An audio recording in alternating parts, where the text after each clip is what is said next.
Okay guys, so welcome back to the Forex channel. Today we're back with another video. My last few videos I've noticed they've been a bit boring. I've just gone through analysis, and I know you people love watching account flips, profit and stuff like that. So that's what I'm gonna bring to the channel today. We are at 11.6k subscribers. So hopefully after this video we can get to 12k subscribers. Hopefully, if you all smash the subscribe button, like button, everything like that. And do maybe follow my new Instagram. That's what I was going to say. It's on the screen. I'll put the little link in the description as well. My new Forex Instagram. My other one got disabled, so we're back again. Also, there's a link in the description to my VIP group where I send all these trades out for you to follow. You don't have to follow them. You could also just get my mentorship, which is releasing in the next few weeks. It's going to have a Discord. It's going to have live calls 2 to 3 times per week. I'm going to go through my whole trading strategy, which I don't share on YouTube. If you are interested, DM my Instagram. That's the only place you'll be able to get that.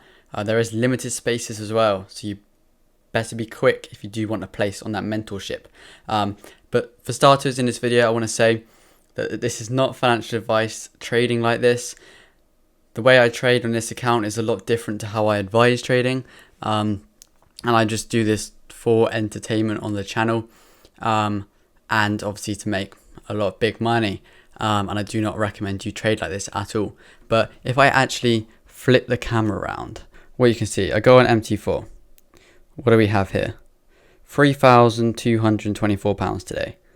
You see these trades, boom, boom, you go, boom, live account. There you go, we've showed it here.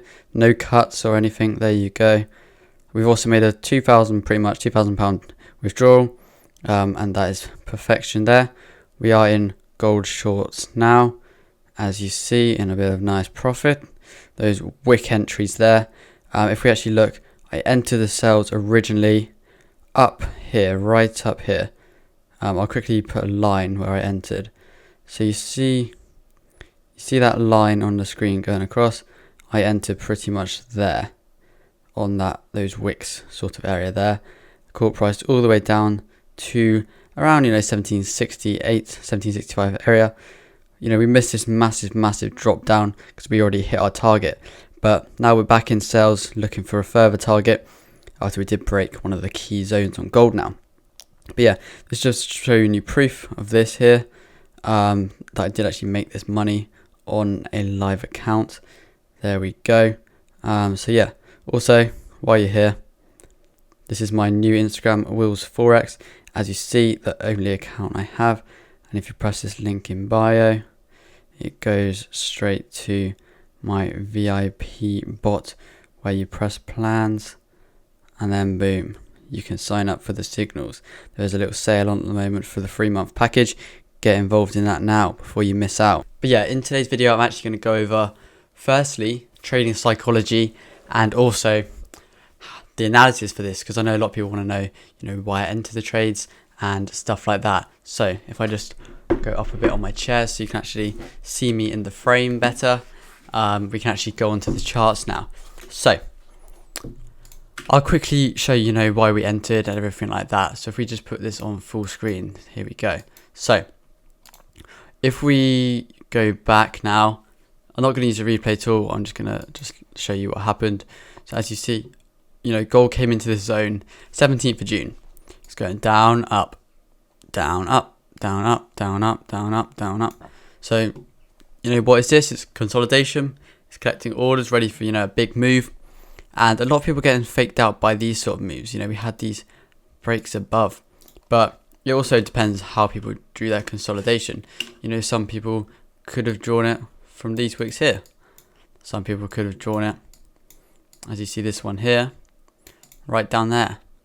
And it just depends on your trading. And I drew it like this, and this is what I was trading based off.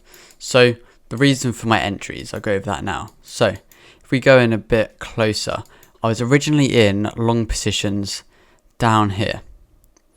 I entered at 1774.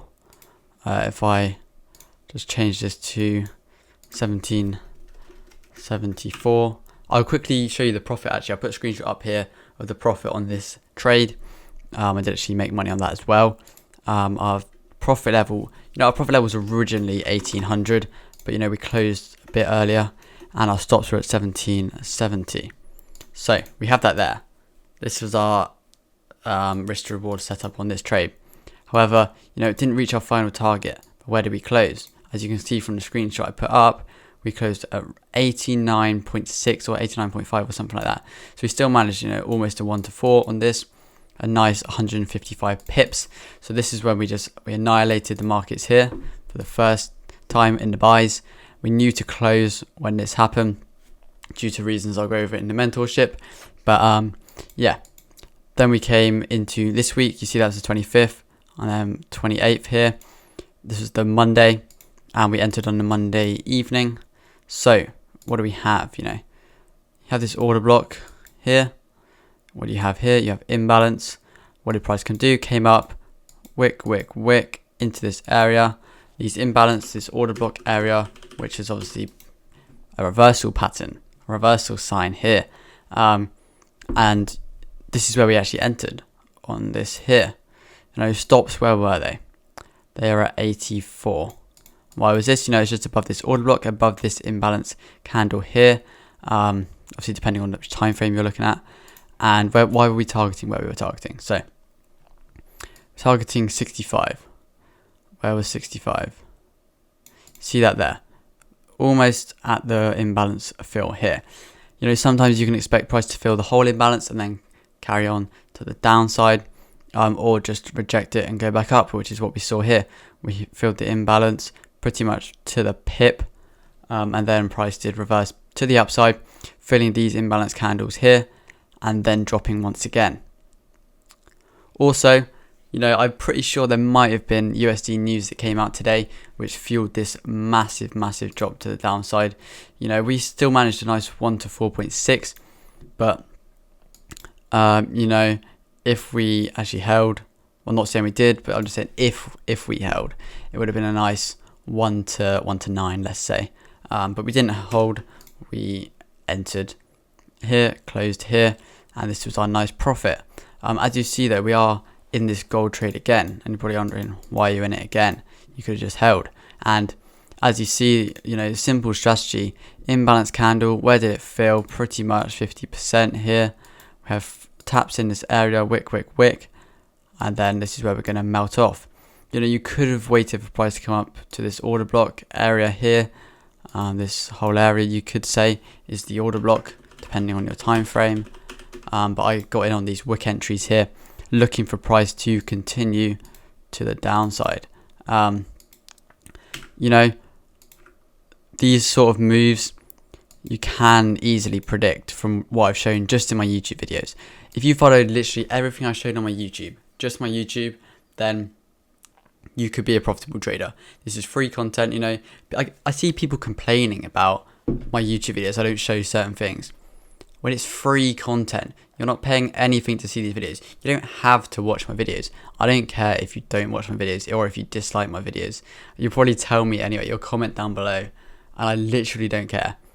I'm making, thousands of pounds every week trading. Do you really think I care about your demo retail traders comments? I literally don't care in the slightest. And also, a little point about psychology and trading psychology. I get a lot of traders DM me saying they revenge trade. They get greedy, they don't close when their target's hit, they just continue holding. And what I want to say is, trading isn't like a get rich quick. If you're 3% in profit, take your profit. If you're 4% in profit, take your profit. So you're only going for a 1 to 2, it hits your target, take your profit. These targets are there for a reason. Price is going to react to these levels. You don't just randomly set your target to, let's just say, you target 100 pips every time. There's literally no logic behind doing that. I personally set my targets to prices where you could see price reverse and go in the opposite direction, or where we could see price stop its momentum and maybe reverse a little bit before then dropping again, and then you can just get re-entries. But as long as you secure profit, maybe move your stops to break even when you're in a certain amount in profit, which you can then back test and see which is the perfect place in the trade to make it risk free. Obviously this all comes with time, and you don't obviously want to be stopped out without catching the move. So here, you know, I could have entered right there with tight stops to this imbalance, and you know, with spreads I probably would have been stopped out, but because I waited for confirmation that this area was going to hold and then drop, you know, I had, I think, 5 pips, maybe 10 pips maximum drawdown. And you know, it helps a lot when you're not in a lot of drawdown with psychology, because a lot of traders, they see 20 pips drawdown, 30 pips drawdown, obviously depending on their stop loss, and they'll be like, oh, is this trade ever going to win? I might as well just cut the loss now. And maybe say they're in a sell, price keeps going up, they just close their sell and start buying. Well, then it will sell off, they'll close the buy and the loss, start selling again. So they've had 2 losses and then entering another one. If they followed their original analysis, they'd be in profit. But instead, they've taken 2 losses and then they're trying to enter to make back those losses. So what they'll do, they'll up the lot size just to make back those losses. And you know, even if you're noticing your self-revenge trade, start a journal and put every single trade you take into that journal. Then you can realize, you know, oh, this is one trade, but I'm entering 3 times with 2 of them losing, because you're revenge trading, over trading. Then it's easier to notice when you're either putting it on a WillssFX book, you're tracking it in the journal. I just think it's a lot clearer to see where you're going wrong and where, you know, you can improve in your trading. Otherwise, if you're just doing the same thing over and over and over again and expecting to get better, you're just going to stay in the exact same place. And all those traders that, you know, are making these adjustments are going to go a nice bullish move straight above you. You're going to drop down, you know, NFP is going to come out, you're going to plummet, they're going to go through the roof, they're going to get a nice bullish move up into profitability, and you're going to crash down and blow it. So, you know, it might sound a bit aggressive, but that's, you know, that's what trading is like. It's not for the faint-hearted or the people that can't lose money. So hope you did enjoy this little video showing you how I made a nice $3,000 today and 1K last Friday. So you know, we're making decent profit on the channel. It's all linked in a WillssFX book as well, which I will share soon. I'll put a screenshot up there of how much profit we're in. And yeah, hope you did enjoy, and I'll see you in the next video.